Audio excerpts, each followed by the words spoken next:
In the wake of the financial collapse and the crackdown on Occupy, people are losing their homes, crippled with debt, and income inequality is at a record high.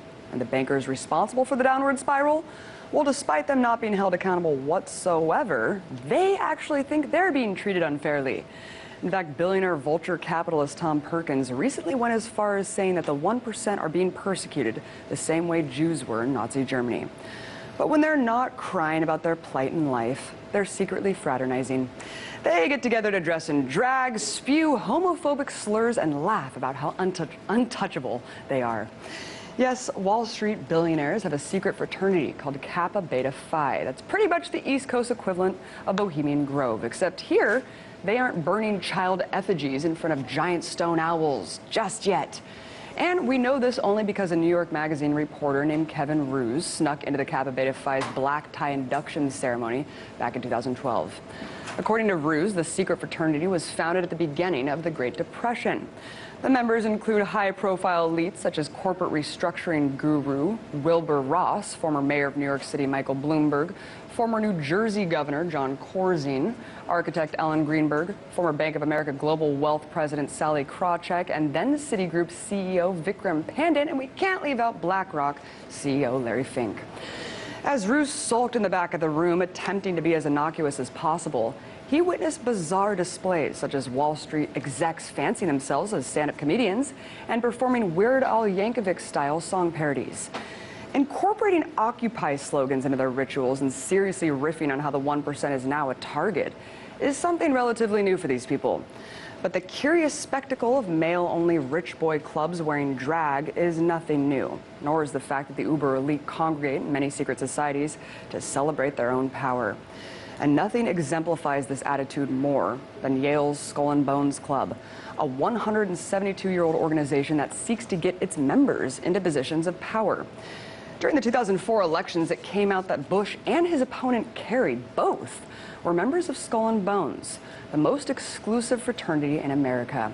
According to the London Telegraph, the phenomenon of the Yalees, as Yale alumni are known, has provoked an intense debate over apparent elitism among Americans amazed that in a democracy of almost 300 million people, the battle for power should be waged among candidates drawn from the 4,000 who graduated from Yale in 4 different years of the 1960s. In fact, George Bush's family is full of Skull and Bones men, including his dad, George Herbert Walker, and his grandfather, Prescott. Here's old H.W. with his Yale Skull and Bones cronies back in the day. W. Bush also appointed 10 members of the elite clique to his administration. And check out how Kerry and Bush both responded when asked about the secret society in which they are brothers by the late Tim Russert of Meet the Press. You both were members of Skull and Bones, a secret society at Yale. What does that tell us? Not much, because it's a secret. Is there a secret handshake? Is there a secret code? I wish there were something secret I could manifest. 322, a secret number? There are all kinds of secrets, Tim. You were both in Skull and Bones, the secret society. It's so secret we can't talk about it. What does that mean for America? The conspiracy theorists are going to go wild. I'm sure they are. I don't know. I haven't seen the web. Number 322? As strange as their response is to any questioning about the uber-exclusive fraternity, what's even stranger is the rituals they perform inside. According to The Scotsman, a Scottish newspaper, initiates must masturbate in a coffin while recounting their sexual exploits, for which they will be rewarded with a no-strings-attached gift of $15,000. Wow, masturbating in a coffin must have been pretty awkward for Bush if his dad was present. But hey, maybe we can expect some naked coffin selfies from him soon. Although little else is known about what goes on inside the tomb, it's widely reported that members, including George W.'s grandpappy, grave-robbed the famous Native American Apache leader Geronimo, taking his skull and some of his bones. As if the Trail of Tears and genocide of Native Americans wasn't offensive enough, these rich mofos actually have bragged about desecrating his grave and doing God knows what with his skull. Vile. Sadly, the descendants of Geronimo have been trying to get his remains back for years and have actually filed a lawsuit against Skull and Bones on the 100th anniversary of his death. But the appeal fell on deaf ears and Skull and Bones came out victorious. According to Yale Daily News, officials cannot be forced to permit Geronimo's descendants to remove his remains and relocate them. Because apparently it's perfectly okay to steal dead bodies as long as you never give them back. And if you know anything about Native American tradition, then you know how offensive it is to trap the spirit of Geronimo in such a dark and disturbing place. See, while this may seem like mere sensational fodder for tabloids, this type of behavior is actually indicative of the way that uber elite view the rest of us peons and their role in society. Because hoarding the world's wealth and controlling the political process just isn't enough unless you can brag about it to your naked coffin buddies. Well, now that I've outlined the behind-the-scenes absurdity of the 1%, I wanted to dive deeper into Kappa Beta Phi, the Wall Street fraternity that was recently exposed by New York Magazine reporter Kevin Roose. Members dress in drag while making derogatory jokes about minorities and gays, all while singing songs about how immune they are from prosecution. So to help me break down the psyche of the 1%, I was joined earlier by Allison Kilkenny, creator of AllisonKilkenny.com and co-host of Citizen Radio. I first asked her what she thinks this club indicates about the mindset of the Wall Street elite. I think, Roose's report has showed us that absolutely nothing has changed, and they think everything that has happened during the subprime disaster was a big joke. Yeah. The weirdest behavior, of course, the drag show performance, these weird skits they did. I mean, what does that say about the executives? I have nothing against drag when it's done by drag queens. When it's done by straight cis men as a joke, it's very homophobic. And as if that wasn't overt enough, then they were making gay jokes about Barney Frank. I mean, this is a frat. There's absolutely no difference between, the gross frats on college campuses where they all get drunk. And this party, other than that this party happens to be made up of some of the most powerful men in the world, and they just think they're having a great time. They have a really opulent spread, very, very expensive parties, and they're having a great time. Yeah, they are having a great time, laughing it on up at all the activists that they that crushed. Yep. Nothing happened to them, no accountability. Must be a grand old time. There's also the Skull and Bones, that uber elite frat which Kerry and Bush were both infamously in. I mean, why do you think the super rich are so obsessed with secret societies? I think it's just another way for them to have a power trip. They like feeling that they have one up on everybody else. If you talk to people who currently work on Wall Street or used to work on Wall Street, there is a real cutthroat sense of competition among people. If you're making, millions of dollars a year, if the guy next to you is making a little bit more, you want to one up him. And after a while, you lose perspective. And I think that's really what this Kevin Roose story showed us. They have absolutely no perspective about, what everyday people are, how their everyday lives work. And that's why they don't understand that their parties are so very strange. Besides, of course, the entertainment factor and just how absurd it all is, the opulence, I mean, what do you think the major lessons are to be learned about how this behavior translates to how these people are actually running the global economy?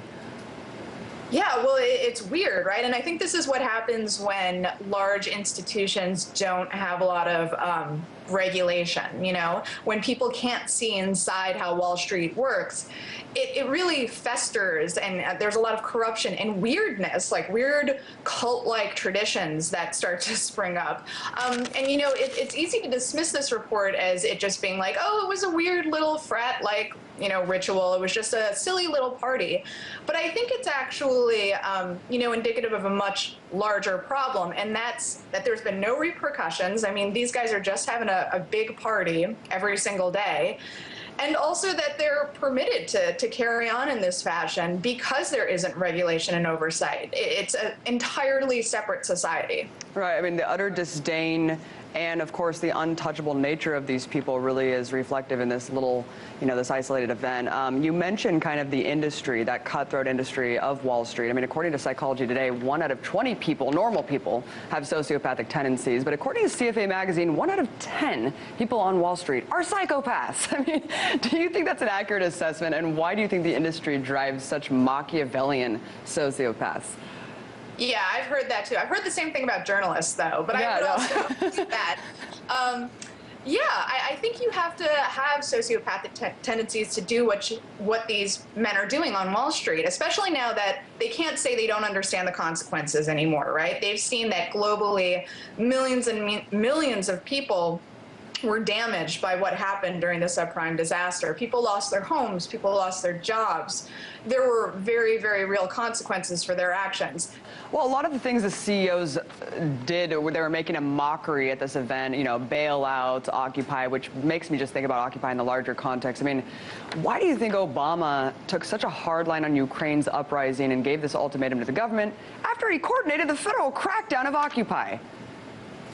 Yeah, well, you know, I'm very careful not to conflate the Ukraine uprising with, say, Occupy Wall Street or what's happening in Venezuela. You know, different cultures, different backgrounds, different groups of people.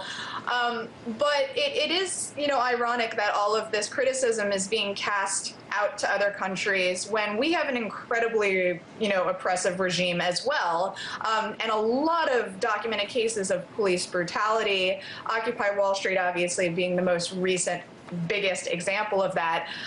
You know, people ask me all the time, they're like, what happened to Occupy Wall Street? And I was like, you should probably talk to the cops who beat up the protesters and tore down the camps. You know, it wasn't that the activists suddenly got lazy or bored and went home.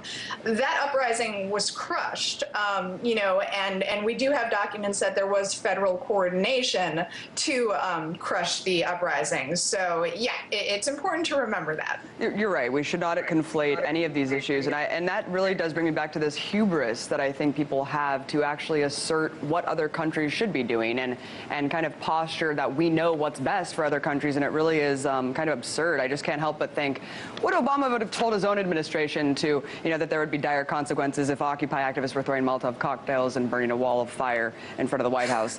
You know, do you think there's any lessons to be learned, though, from these uprisings? I mean, you know, hubris outside of that, kind of just looking at how they're organizing in the streets to better prepare for Occupy's revival potentially in the U.S. I mean, should activists be better equipped with their own riot gear like Ukrainians are?